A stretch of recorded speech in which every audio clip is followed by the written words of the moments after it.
would that video have dropped in the afternoon and into the evening if we hadn't had William flying himself in a helicopter in his Blueberry? Into Harry's old regiment. Hello, welcome back to the Royals with me, Roya and Kate. And me, Kate Mancy. Today we'll be looking back at the King's powerful speech in Canada last week and a week of first of Prince William. But first, we couldn't start the podcast today without looking at a craze that's been all over TikTok for months, and now it's appeared on Meghan's Instagram. This is a video that was put up on Meghan's Instagram of her and Prince Harry dancing in what appears to be the delivery suite. And as a little caption, Meghan writes, 4 years ago today, this also happened. Both of our children were a week past their due dates, so when spicy food, all that walking and acupuncture didn't work, there was only one thing left to do. And this was posted on Prince Lilibet's 4th birthday and appears to be Meghan trying to get the party started with the delivery in the delivery suite. There's twerking. Roya, I can see your face. I thought it was a spoof when someone sent it to me. I had to check that it was genuinely her. I did check that it was genuinely her Instagram. Quite unexpected, because the day sort of started with that lovely post of Meghan and Lilibet on it looked like they were on a boat, and there's Meghan sort of wrapped around Lilibet, and you can just see her eyes and not much of her face, but you can see her from the front, which we don't normally see. And a lovely sort of tribute. And then... And a picture of her newborn as well. Yes. And the kind of having the skin-on-skin time, which Yes. nurses and doctors all recommend when your baby's born, that you have that kind of little naked cuddle, Yes. which is nice. Very intimate, though. Very It was very intimate. unexpected in that. And then we had... I wasn't expecting the twerking. Then we had... That wasn't on our kind of, as a colleague said, it wasn't on her bingo card for the day. Yeah. And then we saw pictures of Harry and Lilibet. Yes. Again, when she was a newborn. And then we had this extraordinary video, I think it's fair to say, in which Harry and Meghan are dancing around the delivery suite. I mean, I don't know anybody who's had a baby who was doing that in labour. I don't know if they'd gone in... Must be all the yoga she does. I thought the photos were very in keeping with actually sort of other members of the royal family's birthdays with, lovely photos that are posted. And I thought, you had the lovely photos in the morning, the lovely photos that then dropped in the evening. The video, I mean, it's certainly divided opinion. Some people think it's lovely. There's quite a lot of opinion out there online and elsewhere and coverage here in the States that doesn't think it's quite so lovely, that thinks it's a bit bemusing. And, Yeah. like a video that you might do as a couple privately, but you might not want to share with your millions of Instagram followers and the rest of the world. We had a little preview that perhaps something like this had happened because Harry writes about it in his memoir, Spare. He said, we did the baby mama dance. But then, interestingly, he goes on to say that the labour wasn't quite as straightforward as this perhaps suggests, and says that when the baby was born, he was asking if the baby was choking, that she looked very blue, but then all newborn babies do. So there was quite a lot of drama at that birth. I mean, this very much seems to me just that Instagramization of their life now, that everything's perfect. It's all very jolly. Giving birth is easy. You can dance around the delivery suite. But actually, she could be using that platform. They could both be using that platform to talk about bigger issues, to talk about some of the difficulties that you face, or just some, an element of reality that they could be doing much more important work, looking at some of the difficulties that people face, or reaching out to people in a human way and saying, it's quite hard giving birth. I certainly wasn't doing that when I was in the delivery suite with either of my two children. It was very much more kind of a farmyard scene, let's say, and my husband certainly wasn't filming it because that phone would have gone somewhere where he wouldn't have wanted to have that phone put, let's say. Well, but this is different. It's just sort of it's showing off. It's divided a lot of opinion, which I think these two are used to by now and don't really care about. I mean, some of the coverage today has been, as the word cringe has been bandied about a lot. And privacy as well. And privacy is the other really interesting issue, isn't it? Well, that's it. They wanted to have a private life. They wanted to go away from the cameras. And again, in Harry's memoir, he talks about going for them to give birth. And it was great because they didn't have, any interest from anybody. They could just calmly go and eat chips that were brought, there's not fries much that were brought in. There's not much privacy around a video of twerking in the delivery suite. It's hard to see how those two mantras, add up, isn't it? I really liked the photos of Meghan and Lilibet. And I did. I really liked the photos of Harry and Lilibet. I thought they were sweet. And I thought they were perfect. They were a lovely way to kind of celebrate. You know, they don't get put out on the royal family social media things here when it's their birthday. So it's their way of commemorating that. And I get that. I just felt that the video was, I don't know, I didn't think it was, I just thought it was attention grabbing. I don't know why it wasn't included in the Netflix either. I wonder if it was part of the... Maybe it's for the next series. Goodness me. It's kept us all talking, so it's probably hit its mark there. Now, it all comes a few days after an absolutely intriguing story last week that Harry apparently had a natter with his Uncle Charles Spencer, obviously Diana's brother, uncle to William and Harry, that he had seriously explored and thought about the logistics around changing his name from Mountbatten Windsor, of course that's their surname, to Spencer. Which would have been a significant move. I was surprised by that story. We've moved on. The reason why it surprised me was because Mountbatten Windsor was a name that was so carefully crafted by Queen Elizabeth and Prince Philip as a way of reflecting Prince Philip's heritage and his ancestry, combining that with, you know, his marriage to the Queen. It was very personal to him and also to her. Yeah. And so I thought that was quite sad. I mean, you know... Would Harry have been thinking that at the time, though, do you think? Or would he have been just sort of blinded by... Their daughter, Lilibet, is named after the late Queen. You know, the names, and, you know, with the middle name of Diana, the names are very, very carefully thought through. Contentious issue, wasn't it, as well? That, you know, how much... did they tell the Queen that was going to happen, and how much did they seek her... You know, her approval, known, didn't she? She let it be briefed out. Through the BBC, yeah. it became known that she was essentially told that would be the case, rather than asked if that might be okay. What's with in her her name? I mean, I also was surprised by that story because then she would have been Lilibet Diana Spencer, with a very obvious Princess kind of Lilibet Diana Spencer. Yes, linked to Harry's late mother. You know, Spencer, you know, they're blue bloods, the Spencers, almost more blue blooded than the royal family themselves. But, you know, the Windsors, I think is the Trump royal name, branding wise, don't you? Yeah, I mean, I can't imagine has she got Mountbatten Windsor written on her, you know, a little nursery bag when she goes to preschool. Princess Lilibet Mountbatten Windsor. I mean, quite a handful, isn't it, for the lunchbox? No, No denial from the Sussex camp on that story, which I thought was really interesting. No, if anything, you know, the guidance is that did happen. I think some details around the conversation with Earl Spencer have been pushed. They've pushed back on that, and that it was mooted. It was a discussion, and they've moved on. But I think, yeah, what's really interesting is that it's another week in which Harry and Meghan have dominated again. I suppose we're part of that because we're talking about it. Yeah. But we're talking about it because we're reflecting what other people are talking about, the fact that it has made, you know, they continue 5 years on, you know, they are continuing to make big waves out there across the Atlantic. There we go. Meanwhile, speaking still on the subject of families, happy or not.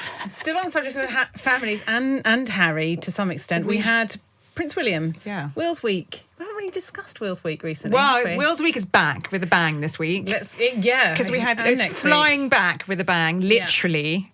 Yeah. So William was at Wattisham. He was at Wattisham, where actually Harry learnt to fly, and he was there in his role as Army Colonel in Chief of the Army Air Corps, which of course is Harry's old regiment. Yes, that's right. Where Harry served with the Army Air Corps in Afghanistan when he served with them in 2012 as an Apache helicopter co-pilot and gunner. And the King handed over this regiment to William last year, didn't he? They did that joint engagement, which was quite sort of powerful, and there was a lot of discussion there about that had been, you know, Harry's regiment and what he was... I thought, again... We said at the time, didn't we, that would have been a job that would obviously have gone to Harry. Yes, it would have done. Had he stayed. There were a lot of images that came out of that visit of William there, where you had him in his blue beret, you had him flying. So he flew in, but he then flew himself out in the Wildcat because he's still keeping his flying hours up. And obviously he served as a pilot in various jobs. I thought what was quite interesting was there were a lot of papers print-wise that had that on their front page until the Harry and Meghan video dropped. And I thought that was just quite interesting, the timing of when that dropped. Yeah. Would that video have dropped in the afternoon and into the evening if we hadn't had William flying himself in a helicopter in his blue beret? Into Harry's old regiment. Discuss. Yes. The timing was intriguing. And while William was there, he made another intriguing comment. And I, there's a bit of tongue in cheek about this. Yeah. So he was talking to soldiers and their families about life, serving in the army and talking about coming back. He said to one soldier, do you see enough of your family? Yeah. And then he sort of joked, didn't he? And said, well, they might not always want to see you. It's a mixed bag Family's sometimes. a bit of a mixed bag. And I think that's we all. And he was there wearing the blue beret of the Army Air Corps in Harry's old regiment. I don't think it was it didn't come across to me like a genuine dig at Harry. It was a light-hearted, William having fun with the troops, which he does really, really well, talking to them on their own level, having served with the RAF himself. As you said, he's a helicopter pilot. But everyone pounces on it, don't they? Everyone goes, oh, William said family's a mixed bag. What does he mean? Well, he's not daft either, is he, William? No. I mean, and perhaps this is the way forward. Maybe this is the time to say, well, we're just like everybody else. Yeah. That family is a mixed bag. You might fall out, you might fall in, everyone's got an experience on that front. So the other thing that came out of that engagement was he was chatting to some of the soldiers on the base about their accommodation, and I think there was discussion about the facilities they have, some of the facilities they don't have, and he did say, I'll look into your accommodation, and then he did say, I'll raise it with people. Whether or not they'll actually listen to me is another thing, which I thought was a sort of good acknowledgement from William that although he is the future head of the armed forces and obviously colonel in chief of that regiment, how much sway does he actually have in terms of making things like that happen? Well, yeah, and also that would be down to government and resources that are allocated to the army and all that sort of thing. Because we saw that when we were in Estonia, didn't we, when we went to that base? He was saying, let's get you a fridge in here. Well, he personally donated because I think he was pretty confident that perhaps that wouldn't come through the MOD. This all goes back to what we talked about before, and it appeared in a profile piece that I wrote of William as, what sort of king he'll be, again, which is this idea that it's not just about, turning up, cutting ribbons and supporting charities, but he really, really wants to make that kind of tangible difference on the ground, that he can go and say, I visited the Army Air Corps, and when I came away, I made some calls and made sure that their accommodation concerns were sorted out. Now, this is what his father got in trouble for. That's what being colonel-in-chief, you could argue, should be about. It should be about, yeah. Yeah. But they're also in a difficult position, aren't they? Charles got into hot water by firing off the famous memos to ministers. Memos. Yeah. I think this is different. I mean, this is about supporting troops. And, we've also seen Prince Harry supporting troops as well. This week he wrote a letter praising some former troops who'd gone to Everest in support of Scotty's little soldiers, and he was talking about that and wrote a letter to them. And I think this, Harry, then the twerking video came out. Harry would love to be in the mix. Yeah, I think flying himself in a wildcat, and I'm sure a lot of the must miss that. Yeah, and I think a lot of the publicity must be about. He's looking back, and as you've written before, looking back rather than forward at what might have been. But every time we hear about families, every time we hear William talking, but it was a jolly occasion, wasn't it? He was there, serving bacon butties to the troops and sausage baps and things like that. And I tell you what else is going to be very jolly today. Go on. That's William in Cornwall with Aunt Sophie. Oh yes, yes. Now, this is an intriguing pairing because last week Kensington Palace announced that William, in his role as Duke of Cornwall, will be visiting the Cornwall show. He won't be going with his wife. He'll be going with Sophie, and that is the Duchess of Edinburgh, their first joint engagement together. And the reason I find this fascinating on so many levels is because I've always felt, I don't know what you think, that there is a slight underplaying of Sophie by Buckingham Palace. She is such good news on so many fronts. We've done engagements with her, we've travelled with her. she's great. She's interested in such important issues. She's quite brave as well. I was She there is. when she was doing something on menstruation. She's fantastic. She tackles really difficult subjects. You know, she talks about violence at war against women. She talks about rape. Yeah. You know, she's not afraid to kind of tackle Punchy stuff. stuff that's until very recently kind of taboo to talk about. I think there's a bit of an understanding of Sophie, and I know that William feels that when I did a profile of Sophie when she turned 60 and spoke to someone very close to William who acknowledged this and said he thinks she's great. under the reign of King William, She's going to have a major role. Sophie and Edward are going to be front and centre. Absolutely. And so the announcement of this engagement I found intriguing, fascinating. What a pairing that's going to be, I think. Why wouldn't Buckingham Palace make more of the good work that the Duchess of Edinburgh is doing? Because we all I think make quite a lot of it when we can. Well, it feels like a bit of a missed trick to me. That if you're she's going around and doing this sort of work on behalf of the royal family, why don't they promote her more? You know, why don't they push her out a bit more?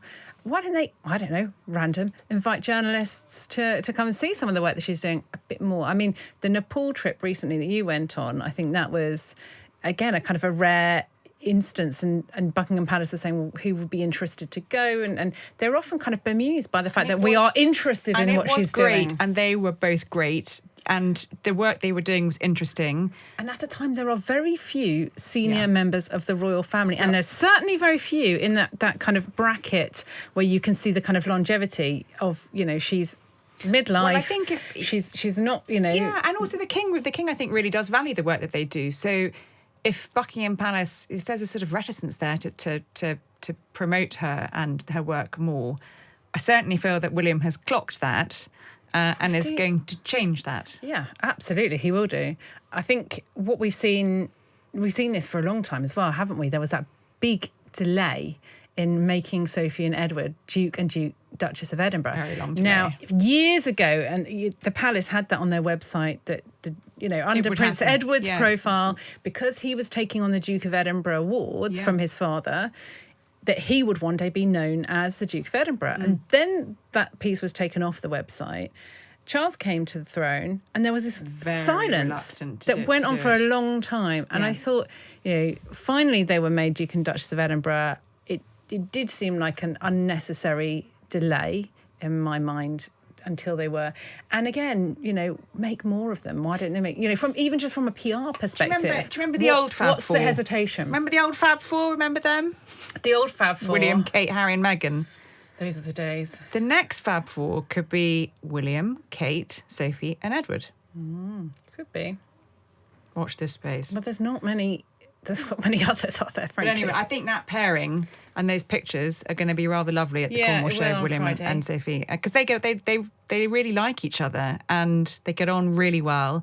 Sophie's great with Kate as well. You always see that interaction with them when they're like on balconies for. That was nice at Remembrance Sunday, wasn't it? And the two of them on the balcony, and it was a rare sighting of the Princess of Wales, who'd been off having her cancer treatment, and then as they walked back in, Sophie just sort of put a hand on her back and gave her a little kind of pat to. Yeah, it was nice. Yeah. There's a lot of warmth there. There is, and I think we could do with, having discussed Harry and William, I think we could do with a bit of warmth in the family. So last time we had our podcast, we were talking in Ottawa. We were. It was a bit of a whirlwind adventure, to say the least, because we were on the ground for less than 24 hours before Wheels Up, and we were back on the King's flight coming home. So we didn't actually last week talk about the King's speech from the throne in the Senate in Ottawa, which I think was really interesting. Obviously, he's speaking on behalf of the government and addresses their concerns, their new policies, but there was more of a flourish there than we would see at the opening of Parliament here. Definitely was. From the King's own kind of affections, wasn't there? Oh, I mean, I found that whole speech completely fascinating. I found the choreography of the State Opening of Parliament fascinating. The messaging that came through that speech in terms of, as we all predicted and expected, Canada's sovereignty, the language that he used about, you know, stressing that you know, Canada was, It valued its sovereignty. It valued freedom. Those are the things that Canadians value the most. And that almost that payoff line from Charles where he said, the true North is indeed strong and free. Yeah. There was absolutely... Picking up on the words of the anthem. There was no debate about what he meant and who that was aimed at, which was Donald Trump, who'd been constantly, and still after that speech, reaffirming the notion of Canada possibly becoming the 51st state of America. That was the King of Canada in Canadian Parliament saying... Canada is sovereign, will always be sovereign, back off. And it felt very historic to be sitting in the press gallery listening to the King delivering that, because it was pretty punchy, I thought. It was. And in terms of him as a kind of, obviously as a global statesman as well, I thought it was interesting that he was delivering the new Mark Carney government. And by the way, they were loving him, weren't they? They were shouting, "We love you, Carney." He was loving it, wasn't he? He was loving it. He enjoyed the honeymoon, Mark Carney, because for politicians, it doesn't always last very long. He's definitely in it. He is for now. It seems to have united Canada, because in the face of this threat from Donald Trump. Previous provinces would, who might not have seen eye to eye, now coming together under this kind of banner of the maple leaf flag. But in terms of what that government was trying to establish with that speech, I thought was interesting. There was saying that they were going to reactivate and remobilise their army and their armed forces in the face of threats, not just America, but talking about, although they didn't name them properly, talking about Chinese saber rattling in the Arctic and various other threats on the global stage, with ongoing concerns around the world. And then, a few days later, we had similar sentiments from Sir Keir Starmer here in the UK to put the UK on a war footing and increasing spending on the military. And I think this is where you see the King at the heart of all these, the link-ups with all these heads of state, that he's really in the mix, that he knows everything that's going on, him and his aides, and it puts the palace at the heart of what's a huge global issue. I don't think there was a single royal correspondent that didn't use the phrase diplomatic tightrope walk in their coverage in the run-up and afterwards, myself included, and you. Do you think he walked it well? He did walk it well. I think he did walk it well. It was carefully balanced. He has a lot of experience of this. It was carefully balanced. He's got good advisors helping him with the speech. Very good advisors. Very savvy advice. And I think that speech, obviously, although written by the Canadian government, had been back and forth with a kind of diplomatic lens put on it from the palace as well, to make sure that the King wasn't saying anything out of turn. And I think that was a lot of back and forth about how that would be phrased, and I think it did hit the nail on the head. Yeah, it delivered a very punchy message, and it delivered the message it needed to, and it delivered the message that Canadians wanted to hear as well, which I thought was key. Yeah, I think he's probably bought him a bit of time as Canada as a realm. I don't think they're going to be rushing for any calls for a Republican referendum anytime soon. Not as long as Trump's in the White House, I don't think. No. Turning to our final story today, and this is a fun one. Buckingham Palace released records last week listing the official gifts received by members of the royal family between 2020 and 2023. Now, previous years, we've had them every year. We have. Then there was a big gap. And we thought, what are they getting? And finally... Turns out they weren't just getting commemorative mugs, which I thought was all I needed to send the King for his coronation. No. Because what did the King of Bahrain send? He sent a Rolls Royce. A really, really low-key Rolls Royce. Thank you so much, King of Bahrain. Worth at least £300,000. King of Bahrain. He does love a fancy gift, doesn't he? I'll send him my Christmas list, I think. I've already sent him mine. There's so many interesting things on there. We had from Andrew Holness of Jamaica, who told Kate and William that the country was moving on from the royal family. What did he give them? Give them something to kind of soften the blow, a bottle of rum. Knock yourself out with this. We're becoming a republic. No, you won't notice, you'll be drunk. Just, I'll take the edge off. 6 dog jackets to the late Queen from the Royal Australian Air Force. Now, that's clever. She'd have loved that. She would have loved that. I reckon she'd love that. I want to see the picture of the corgis and the dog jackets. Please, Buckingham Palace, if that exists. Yes, send please. it in. We'd love to see that. What else? There were some Blue Peter badges. Yeah. There was a tea set from Smythson of Bond Street, quite old school. What else was there? There was some quite random things. What do you buy a monarch? I mean, apart from a Rolls Royce, what do you get the person who has everything? Well, I'll tell you what. Hang on. 2 double-sided blankets for the Queen's 2 white ponies. Although you would say grey ponies, wouldn't you? I mean, I would completely Boring. welcome. Yeah. No, I would welcome a rug or blanket for a horse. Okay. Some apple run for Prince Edward. Not so much. A hand-carved walking stick from an unnamed guest to the Princess Royal. I think that's Practical. She'd love that. She would absolutely love that. She also got a model of a slurry cat tanker from the Slurry Cat Company. Lucky Princess That's Royal. very... I mean, The late Queen got a face mask from NASA. As in, like a creamy one that you put on, or one I'm that you actually guessing put it's over your like face a COVID against one. space. Right. A porcelain horse from the German Chancellor, former German Chancellor, Probably Angela Merkel. Should have put that in the downstairs loo, probably. Absolutely. I mean, there have been some corking, strange, wild and wonderful gifts over the years, but can anything top, Kate, gifts-wise, can anything top the Nizam of Hyderabad necklace? I don't think so, because she was given an £80 million diamond necklace from Cartier. I reckon that would do, wouldn't you, in terms of royal gifts? Not bad, is it? No. No. You can pawn that for a few quid. And it makes a Rolls Royce look pretty small change. Which begs the question where, the Queen's had loads of horses as well, hasn't she, over the years? Yes. But it begs the question where, who owns these gifts, where they're stored. Well, they're not technically How allowed to they- keep them, are they? No. Unless isn't there a sort of value of £150 or below can be kept or given to household staff, or if they're They don't perishable. need to be, yeah. So if as an Meghan sends her edible. jam, then they don't have to declare that, and that can go Meghan, straight in the fridge. Have you sent any jam to Buckingham Palace? I'm not sure Buckingham Palace or Kensington Palace have received any Meghan jam yet. No, not yet. No, but those big, I mean, like the Rolls Royce has gone into the Royal Mews, hasn't it? So the Buckingham Palace said the Rolls Royce is not being used personally by the King. It's gone into the What fleet a of waste. cars. Yeah. It's gone into the fleet of cars that ferry them all around. Yeah. Held in trust for the nation. Let's see where it ends up. Yeah. Does that mean that we can ask her for a ride? Keep an eye on that roller. Well, that's it for this week. But next time, We'll have something else to discuss on We our will. Wills Week we segment. will, because you and I are off to sunny Monaco. Yes. What are we doing there? We're going to hang out with Prince William. He'll be delivering a landmark speech at a summit to save the planet's oceans. the Blue Economy and Finance Forum, which I am sure is much more exciting than it sounds. Let's hope so. It's all about protecting the oceans, isn't it? It's about protecting the ocean. He's released a new film today in which he, it's part of his Guardian series. He says he's been inspired by Sir David Attenborough, and he will be talking about basically the ocean being on the brink, on all the perils of the land. And he'll be talking to some of his Earthshot nominees. He will. Shortlisted. Kensington Palace is very keen to stress that this is him, again, building his role as global statesman on the international stage, combining it with something that he's very, very keen on, which is ocean health and, protecting the oceans.